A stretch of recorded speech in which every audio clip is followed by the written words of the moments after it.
ॐ सोमनाथाय नमः। ॐ मल्लिकार्जुनाय नमः। ॐ महाकालेश्वराय नमः। ॐ ओंकारेश्वराय नमः।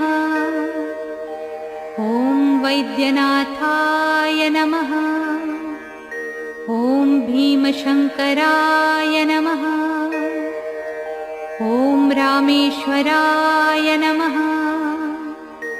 ॐ नागेश्वराय नमः। ॐ विश्वेश्वराय नमः। ॐ त्र्यंबकेश्वराय नमः। ॐ केदारेश्वराय नमः। ॐ भुस्मेश्वराय नमः।